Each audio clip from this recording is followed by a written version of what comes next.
Hello, I'm going to show you how to create a Google Classroom assignment with a collaborative Google Sheet for your students to work on.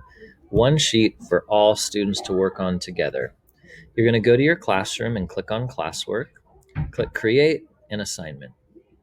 Then you're going to title the assignment.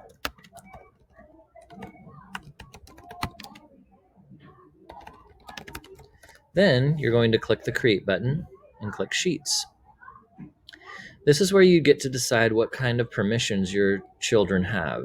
It's going to open a new tab with your sheet. I would encourage you to name that the same as the assignment that you posted.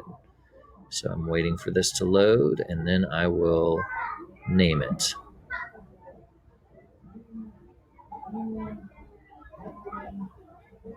So let's pretend like I named it. Then, before you post this assignment, here's the question. Do you want your students to view? That means they can't make any changes.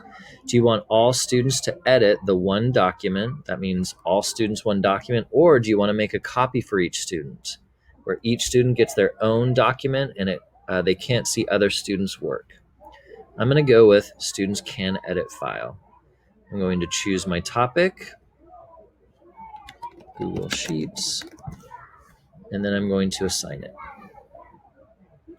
Once the assignment has been posted, you will see it under classwork, and you can confirm when you view the assignment under instructions, and if you need to edit it, you may confirm that students can edit the file, but you need to make that decision before you post. Thanks for watching.